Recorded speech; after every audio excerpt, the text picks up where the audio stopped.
with the scrambled eggs, they sort of get going more on their own. With the mince, I find they need a bit more help.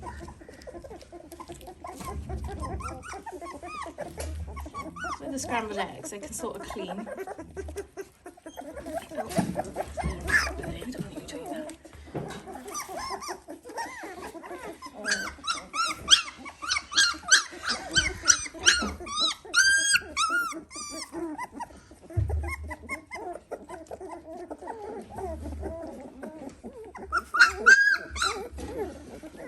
Who's making all the noise, Miss Purple?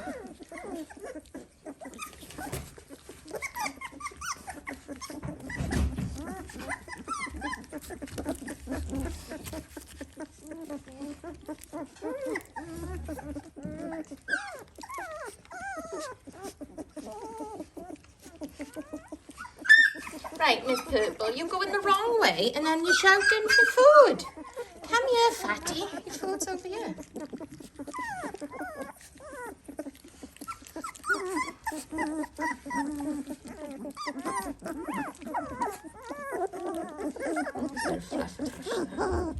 Bed fluff. Some? I know I haven't cleaned the pen and the puppy pads yet. We're feeding first.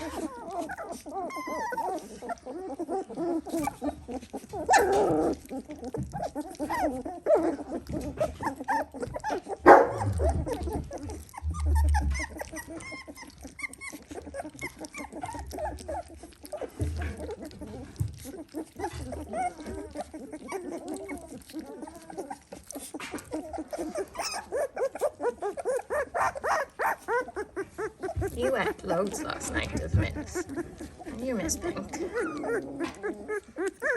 But she liked me to help her and feed her. You had quite a bit last night, didn't you, sir?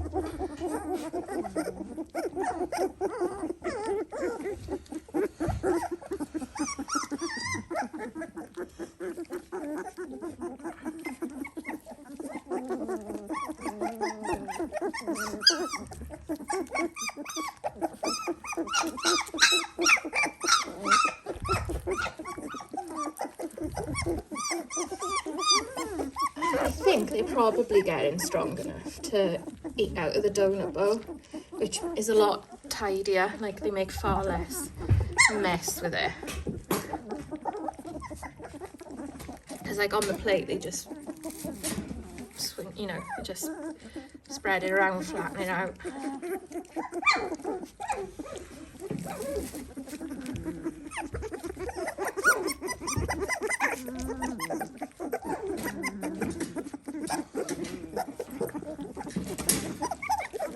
They do like to eat out of my hand.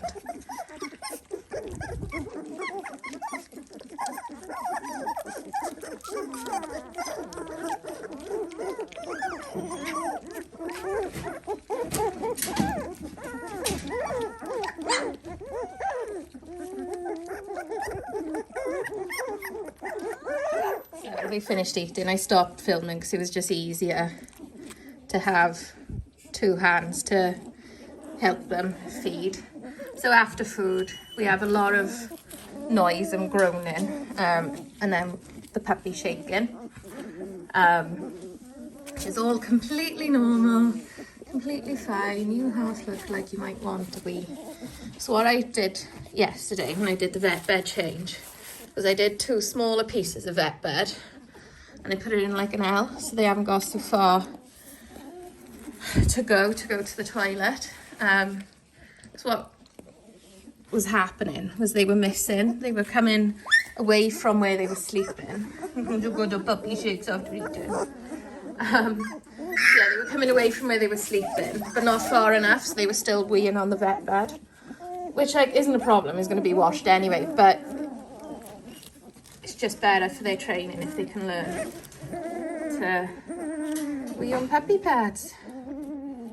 Stage 1, isn't it? And they're starting to play with these little toys and stuff, which is cute. I'm going to sit down and give them a milk top up after their breakfast. There you go, Mr. Teal, you first in the queue for milk.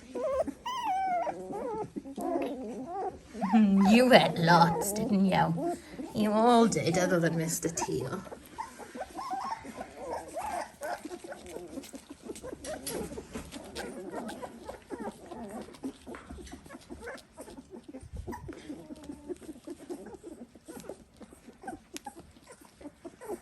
So yeah, they're all doing really good anyway.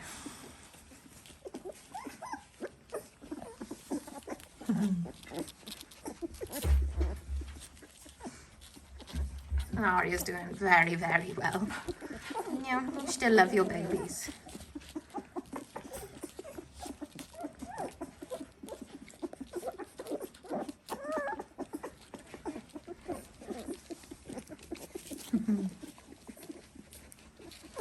That's one hell of a puppy pile, Arya. That's a good girl. Oh, a good girl. Hey, buddy. Mr. Lime Green. He's the only liver. We're getting like some questions on which of the 1 or 2 boys is still available. Don't know, because the way we do it is nobody knows which puppy they're getting until after hearing tests. It just works out better, because can you imagine if first choice picked a puppy that turned out to be unilateral or deaf and they wanted a full hearing puppy? You know, it just doesn't make sense to choose before hearing tests, in my opinion. So, yeah, if you reserve a puppy from us, you reserve one of the gender of your choice. After that, you wait until after hearing tests, and then what we do is we get a top 3 from each person of the puppies they like, their favourites, and we choose around that based on that. But we do have like sort of the final say, because we don't want the wrong puppy to end up with a home that isn't suitable based on their temperament. Let me just rescue. Shut up, Judith. Mr. Red. You know, you leant back, Arya. You weren't ready. So, yeah. And it's fairly foolproof, as in people, I don't think, have ever been disappointed with the choice we've made.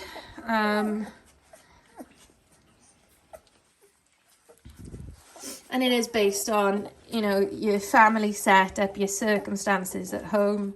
It's based on if you want to show, if you potentially want to breed, all of those things. Any form of pet home is absolutely fine with a uni. We do knock off some money if it's a unilateral, just to reflect the fact that you will never be allowed to breed from it. So that's the way we do it. Some people do it different, and that's cool, that's fine. This is the way that works for us.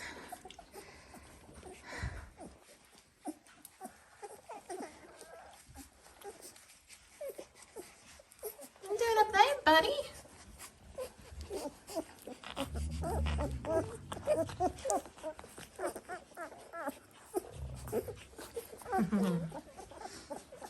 Nice top up at the milk bar is just what we wanted. Whoops.